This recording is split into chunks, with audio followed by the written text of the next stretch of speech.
So where's my coffee? Where's my coffee? I'm gonna go get my coffee. It's cold, but I'll wait. I'm gonna try to stick to the topic today.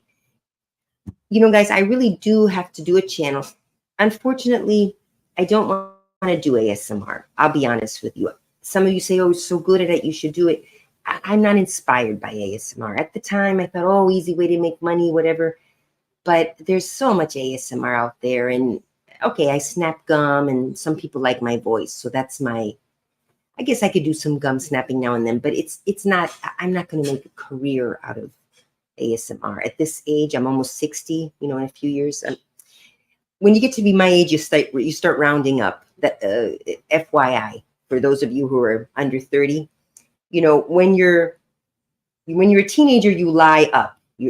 You lie your age up because you're like, oh, I want to like if you're 16, you want people to think you're older. So when I was young, so that we could get into, at the time, the drinking age was 18 in many places. So, you know, your high schoolers would try to get an ID that said they were 16. It would be fake, and they would lie their way into bars and stuff. Then they went up to 21. Same thing, though. You always wanted to lie so you could get into bars. But then you get to a certain age where you start lying down, like after 30, kind of, you know, maybe in your 20s, you give your real age. I'm just buying time for more people to come in. Hello, Ryan. Oh, hi, Ryan. Good. We could do a little mini test today at some point. And then, so I'd say when you're in your 20s, you usually, you know, after 21 up until 32-ish or 30, you usually say your real age because you have no reason to lie. You're young enough to be proud of you that you're young, and you're old enough to get into bars and do grown-up things. And then after 30, particularly I'd say for women, 35-ish, reaching 40, that's a hard part, I think, of life for women. It was my personal experience and some of my friends around me, and it could be our generation. But so then we lie down again. Like I was 28 for several years, 38 rather. Like at age 38, I kind of stayed 38 for a few years up until about 43-ish, when I said, you know, I can't keep lying. People are they can start telling I'm lying, you know. So around, I'd say 43-ish, I was still lying down again, you know, 38. Oh, every time someone asked me, 38 for several years. Then when I got to 43-ish, and particularly after my divorce, I was like, well, you know, how long can I keep lying that I'm 38? I'm going to have to admit that I'm over 40, you know, to myself. And obviously, everyone's going to know you're lying, you know, 45, 46, and I'm still saying I'm 30. And then it gets to a point where you're like, oh, you know, so then you start like reluctantly, in my case, reluctantly was telling my real age, you know. And then I thought, as I was approaching 50, I thought to myself, well, what I need to start doing now is just lying up again, because I was still 47 or so. I said, I'm going to start saying I'm 50, because that way, you know, people will say, oh, you look 50, or, you know, even if it's to themselves, or, oh, wow, you look good for 50. So that's what I'm doing. Now my real age is 56, almost 57. In December, I'll be 57. That's my real age between you and I, between you guys and me. But I'm going to start saying I'm 60, because, you know, it's close enough. And still for 60, they might, you know, and if I have makeup on and stuff and dressed up, people might say, oh, wow, you look great for 60, you know. So I'm going to say 60. So I went off on a whole tangent just explaining that. But why did I even go off on this tangent? I don't remember. So good morning, Sadie. Hi, Katiana. Oh, I have a question for you that remained in my head, Katiana, since after yesterday, after a few conversations we've had, but I'll ask you in a minute. But what was I talking about? You see, the problem with going on tangents is you got to remember where you went off so you can go back to the point. I'm not going to rewind. But anyway, I'm just buying time to see if more people come on. So she's being quiet now. I had to put the dog in timeout. She's been going to jail a lot. Jail, in quotes. It's a pen. I'll show you in a minute. Now she's quiet. She was in there, you know, she's attacking. She's a dog with a neurological problem. We've addressed that before, most of you know. So as sweet as she is, when she's around food, and she developed that habit, you know, close to about 1 year of age, because before that she was fine. We could give her food, we could be around. We never took food away from her. But my parents say, "Oh, we didn't do anything," but they're old, they may forget. But when I went away for 3 weeks, I left her alone with them. And when I came back, she was food aggressive. You could not be near her and food. Like suddenly and I know my parents, I don't think they would have done anything different than just feeding her, but somehow the only thing they did do, this is one thing. Before I went to Argentina, I never gave her food from the table. That's, because you start giving dog a food from the table, and now they wouldn't give it directly to her. They would make her own little special plate, like they used to do with Smokey, our cocker, but he enjoyed it and he never got mean over it. But I think what must have happened is she now suddenly learned that she's entitled to the food that people eat, which I don't mind giving it to her sometimes. I would not have. Oh, it's hot in here again. Why do I get so hot when I'm online? But anyway, so she, I think, somehow got spoiled because I was not spoiling her, as even though she's a cute little puppy and she's got her neurological disorder. I never spoiled her. I treated her, within reason. Of course, I'm not going to treat her like a normal dog because she has her disabilities. But you eat your food at this time. In what I could, I treated her like a normal dog. And they turned her into their little baby while I was gone and turned her into a spoiled brat. And so now I have not been able to break that habit. The minute she's around food, she's really sweet all the time. The minute she's around food, especially if it's not just the plain old kibble, if it's something yummy, juicy, like from the table, chicken or what, and she's impossible. But even with the kibble, she's aggressive. It's almost like I don't want to feed her, but of course I have to feed her. But anyway, so what I'm doing now is I've tried, what I can, scolding her. You scold her, she gets worse because she's crazy. She's got her neurological problems. So what I've started doing, obviously I can't hit her because she's like the size of my hand. If I give her a whack, I sometimes, go like this on her tushy, like on the fat part of her tushy. It's like a little, not a hit. It's more of a, I don't know, just kind of, but it doesn't scare her and I'm not going to hurt her. And so my only solution is every time she does that, I put her I've started feeding her far away from us. When I feed her, she has her own special spot where she eats that nobody is walking by. Of course, my mother forgets and feeds her because she has her dementia, but luckily she doesn't do it to my mother. It might be a personal thing between she and I don't know. So now she's in timeout because I fed her and I was trying to walk by because I had to, and I had not given it to her in her special place. Okay. But even so, I should be able, even in her special place, if I have something to do. Yesterday, I had to take out the garbage and she happened to be eating. I had to wait. And finally, she was still eating and she protects, even if she's done eating, she'll protect the empty bowl. She just has some issue now that I don't know how to break. So I've tried everything. So what I do now is it's not helping. It's not resolving the issue, but it's keeping us safe from her biting us because she bites very hard. I've experienced the bite and I had to get going antibiotic. All right, let's go see her in jail, in her jail. It's a humane jail. It's a humane jail. I should put some water in there. If she's in there much longer, I will. But I'm going to unplug the microphone because I have to carry the computer over.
Are you guys, can you hear me now?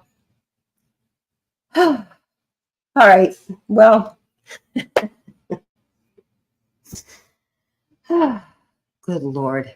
All right. Well, I got out a lot of rambling. There's my girl complaining. Yes, if I let you out, I'll kind of summarize what I just said. I probably lost one viewer. All right. Thank you to the one viewer who stuck it out while I was rambling. I hope the rest of you come back. Let's go get the dog. Can you hear me now, though? Okay. Thank you, Owen Cash. You're the only. The others were like, "There's no sound." Hello. I was like, "I'm not reading the chat right now." I was even saying, "I'm not reading the chat right now because I want to, just get this out and then I'll read the chat." And so I said this whole. All right, whatever. I'm back. I hope some of you come back. Oh. I'm so frustrated. I'm never gonna. You know what? I need someone. I will need like even a moderator wouldn't help. You know why? Because a moderator is there to make sure nobody is spamming but they wouldn't. I'd need an actual engineer in house to say, oh, and fix stuff for me because I keep on. All right, let me get the dog. She's barking. Yes. What's going on? Are you going to be good to mommy? All right. What? All right. Let's show these people. Let's show these people what you are. Look at this. Look. I'm being nice to you. Look, it's very scary. Very scary. Look at the face even. The face. No.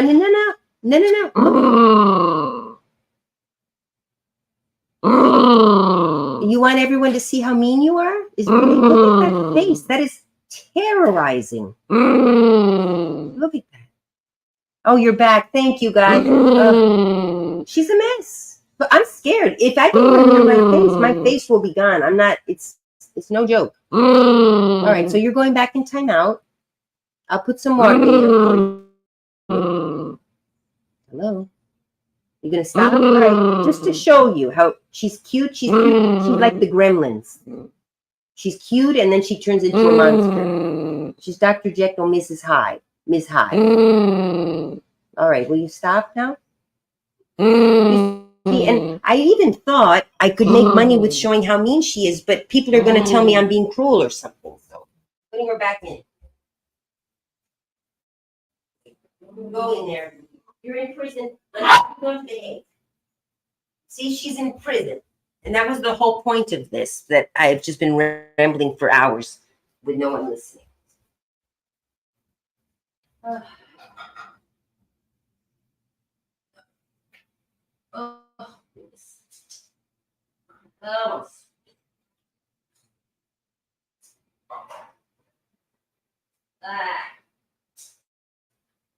I'll clean it, Daddy. All right, I'm just gonna put water in her jail because she needs to drink. Stop it! Do not come near my head. When I can't even put the water in there. She's attacking my head. Stop it! No! Stop it! Get up! All right, grab her. Come here. Okay, stop it! Stop it! I'm serious. I'm not playing. I am not. Get up. Stop. You stop.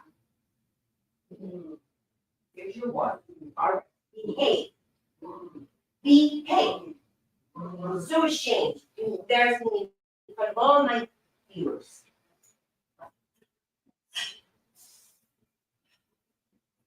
Stop. Stop it. I can't even fix the place. Come here. Stop. I'm not joking with you. I'm not playing with you. I'm serious. All right, that's enough. There's not any more to leave. Oh my goodness. No, it's terrifying. It's terrifying. Behave yourself. I don't know what to do. She calms down eventually, but it's always around food. All right. Have you considered getting a dog trainer in? Yeah, she may need one-on-one lessons with a proper trainer. Yeah. I mean, I've considered it. I'm a little broke right now. There is a training class I could take her to, but of course, here's the thing. Like in class, they want you to give the dog treats. like for being good. So it might be good to take her to a class with other dogs. And when it's time for treats, I'll warn the trainer, look, when you try to give her food, anytime she's around food, because it's anytime she's around food, whether you give her a little treat, whether she's eating. So I've considered it, but I don't have the money, and it's not cheap, especially a one-on-one. I mean, I love her, but uh, and the thing is, it's always, at least we know when it happens. It's around food. And so anyway, the point of today, which I explained this whole long thing, and apparently the sound was off. I wasn't reading the chat. So, and I was even telling you guys, I'm not reading the chat right now. I'll read it in a moment. And I was going on and on. So, all right. Thank you to some of you who came back. It shows I only have one viewer. So, you know what, guys? I almost want to start over because I've got this whole long thing, and it's fine if you're here now. But when people watch the rerun, they're going to see this whole long thing of me just not with no sound, and they're just not even going to bother watching. So, oh, and I just said all this stuff, and now I could reiterate it. Well, I'll start from scratch. So that was the point. You guys saw up into the part, I believe you heard me when I showed you her little prison in quotes. It's a pen with an open top. She can't jump out. She's calm now. She's had a bed. She's got water. Her food is eaten. She's eaten her food. Eventually she calms down, and I let her out, and she's sweet. She's her sweet self again. But it's like she's got a double personality. When she sees the food, she becomes another creature. So,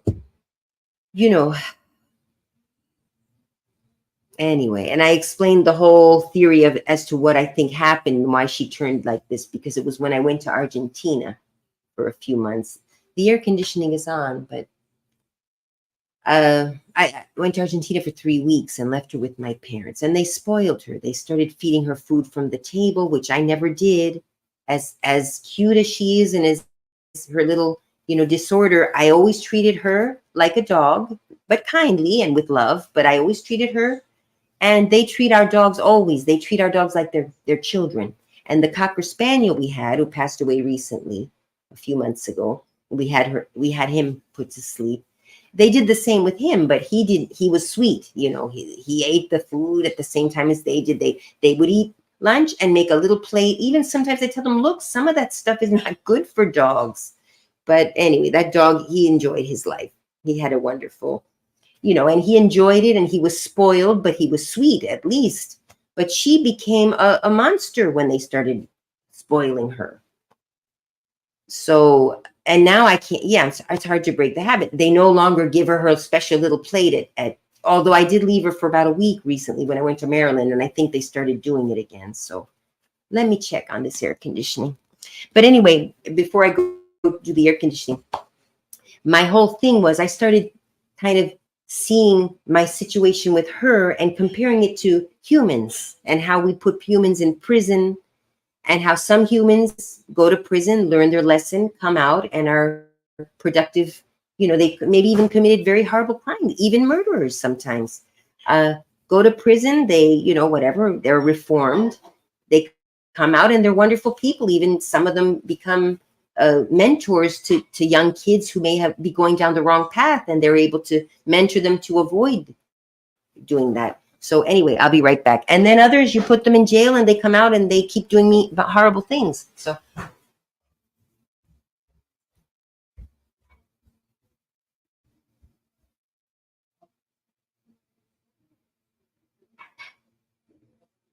I think it's because that hydro.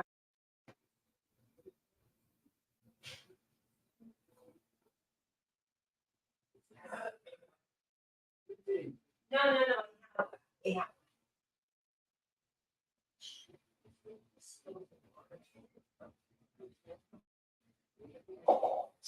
All right, I put it down a notch.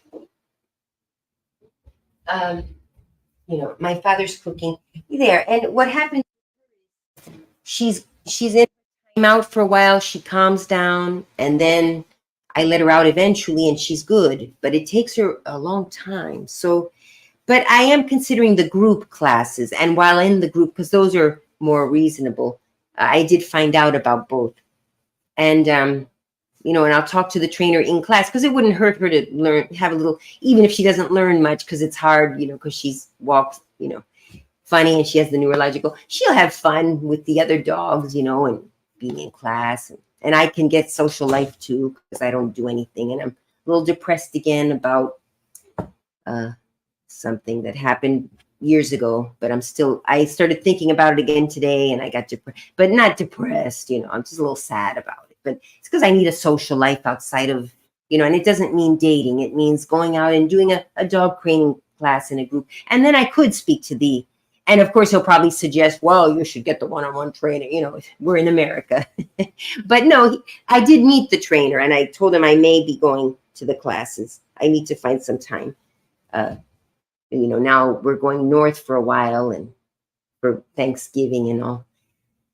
That's where she bit me when we went up north. So she might have been also a little bit, disoriented in a new place, but no, there's no excuse. Anyway, the point of this was, comparing it to humans. That was my thing that I started thinking off kind of on my own tangents in my head, which I do. If she were a human, for example, she'd probably be one that would never be reformed. She would need to be on medication, which she is, but it's not helping with that. And I don't know if you guys heard the part because I didn't have the mic working. Um, Give me some tips. Yes, so I may do that, Ryan. There's my phone. I think someone's calling. Oh, goodness. That's nice. I like the ring. The ringing. Oh, hello. Oh, my sweetness. How are you? Oh, they're not letting you out? Your last boost. Oh, good, good.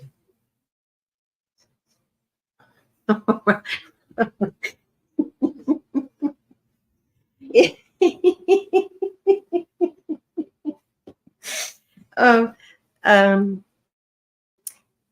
okay, so hang on a second, 1 second.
Oh, I apologize. He actually might be calling back in a few minutes. So, you know what? This whole live was a mess. A whole portion was me talking with no sound. And what I think I'll do when he calls again, I'll keep talking for now.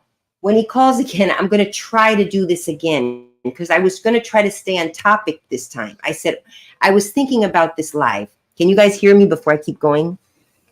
Oh, no, no. She was a puppy born in my cousin's house. I know she's never been abused. I mean, I think my father maybe might have been a little rough on her. I don't know. But I think what happened was she got spoiled with the food and it tastes so good.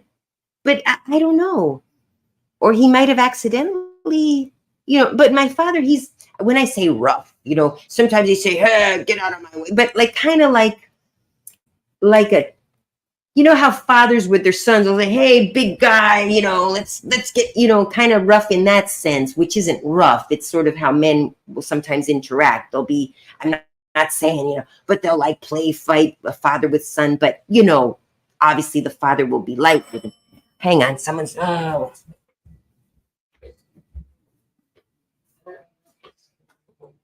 yes? Who is it? Wait, be careful, Daddy. They rang the bell, but there's no one there. ¿Será Julio? No sé, no hay nadie ahí. Julio, tenemos que moverla. Ah, yes.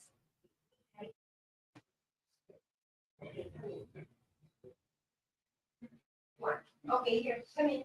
Well, come inside, Dad. You're letting the hot air in.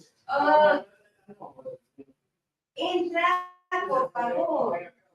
Okay, ¿podés entrar y cerrar la puerta que hace calor?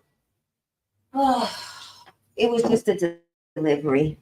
Yeah, this whole, I'm going to start fresh. When my friend calls back, 1 second.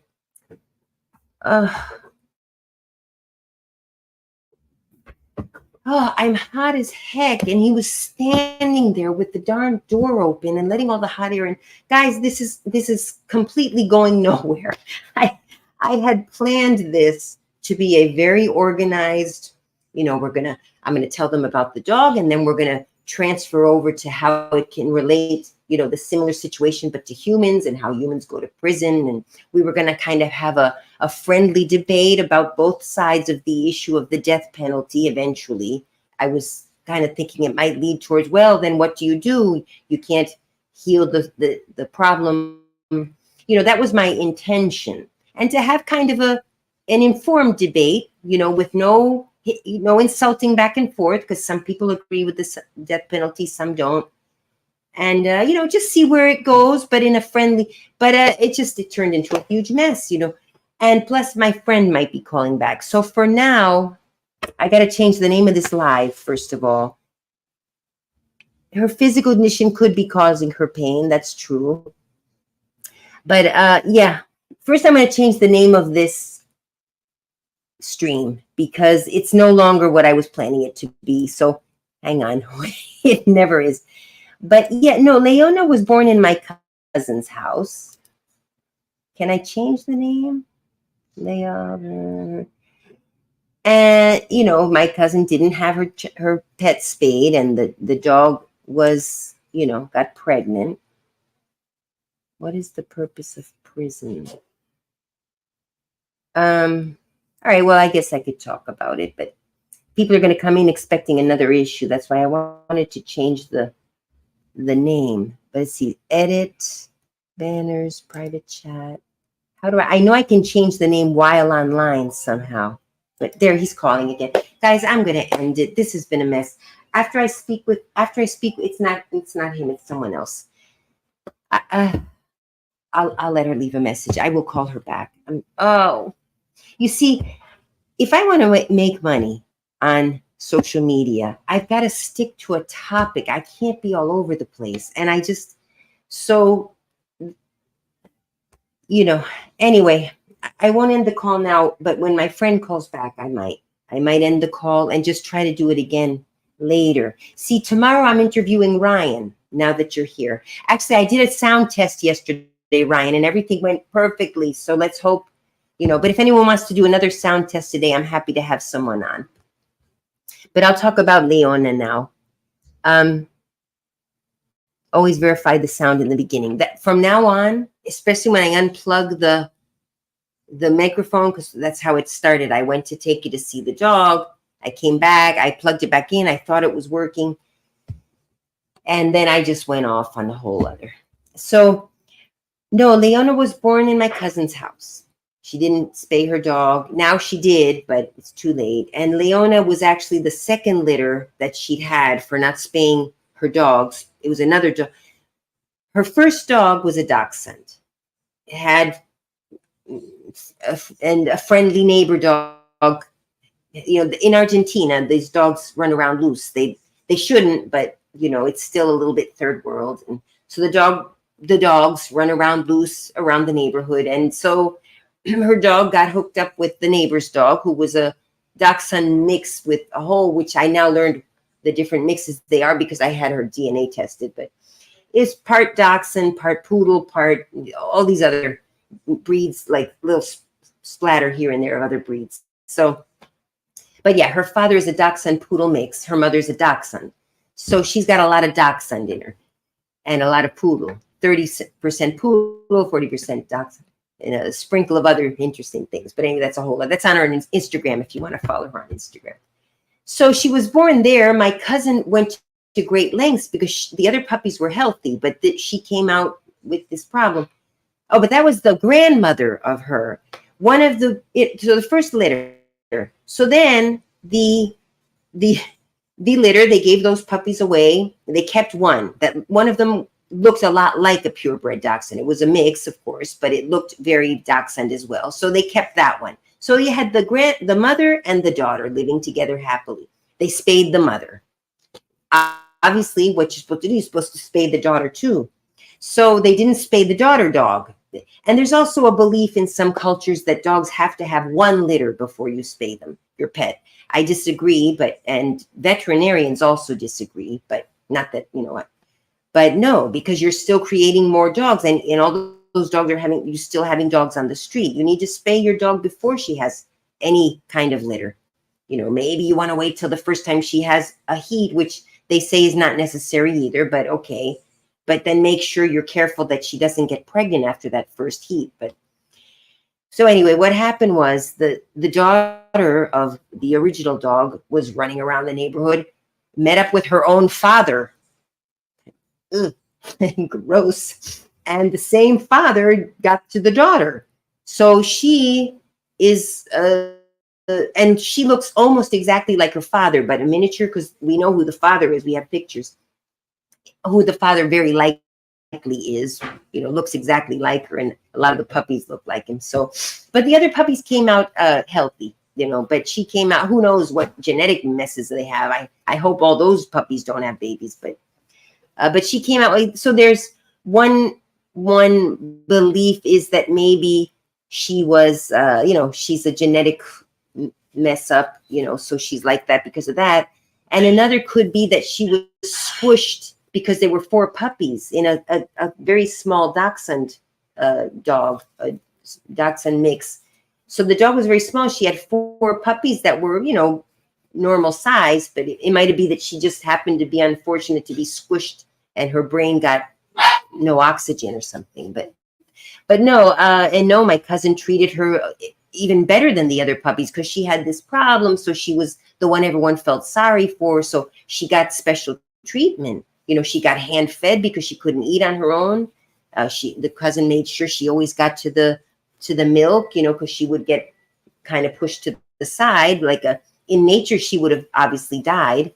And her husband is a cowboy. He's got a ranch with cows and stuff. And he's a real practical cow rancher, and, to him, a dog like that is useless. Just they don't see dogs as pets. They see dogs as work animals.